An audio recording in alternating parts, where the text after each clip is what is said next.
sahabat-sahabatku, apa kabar?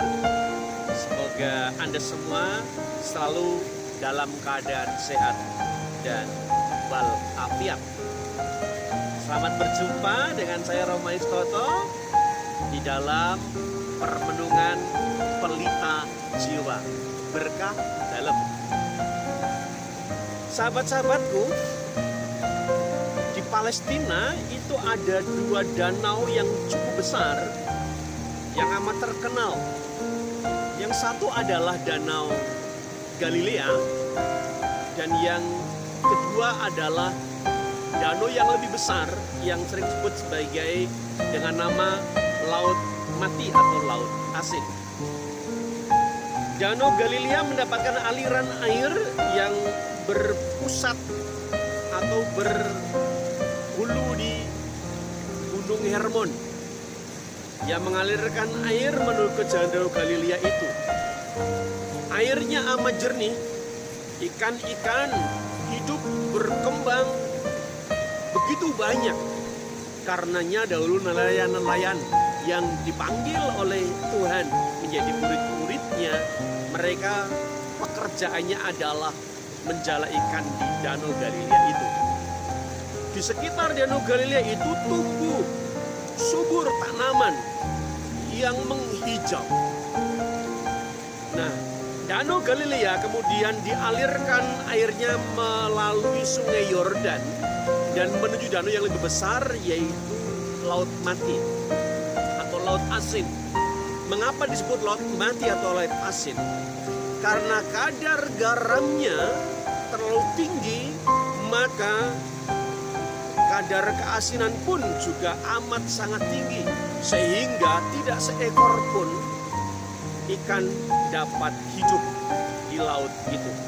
Pertanyaannya, mengapa disebut Laut Mati berikutnya? Karena apa? Karena Laut Mati tidak mengalirkan kembali airnya ke tempat lain sebagaimana Danau Galilea.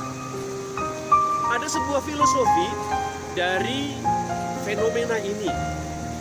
Seperti Danau Galilea yang menerima air, limpahan air yang berpusat, berpangkal di perbukitan Hermon, ia pun kemudian mengalirkan airnya ke danau yang lain. Ketika ia menerima dan kemudian mengalirkan dan memberikan kepada yang lainnya, maka kehidupan itu semakin menjadi lebih hidup, bermakna dan berdaya guna. Sebaliknya, Laut Mati yang ia hanya menerima dan tidak mengalirkannya, maka ia pun menjadi mati. Ketika tangan kita terbuka untuk menerima sesuatu dan membuka diri juga mengalirkan kepada yang lain, maka berkah semakin melimpah.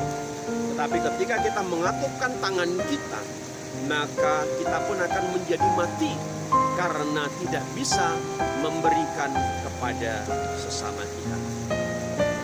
Permenungan kita mengajak kita untuk melihat diri. Apakah kita pun juga telah mengalirkan, memberikan karunia-karunia yang telah kita terima kepada sesama. Semakin banyak kita menerima, semakin kita banyak memberi. Dan semakin kita banyak memberi, tidak akan pernah kekurangan atau kehabisan. Rahmat itu akan semakin mengalir. Mari kita saling memberikan kelimpahan yang kita miliki kepada sesama, agar hidup kita semakin hidup dan semakin berlimpah, tidak menjadi mati dan mandek. Seperti sabda Tuhan, karena engkau telah memperolehnya dengan cuma-cuma, maka berikanlah juga dengan cuma-cuma.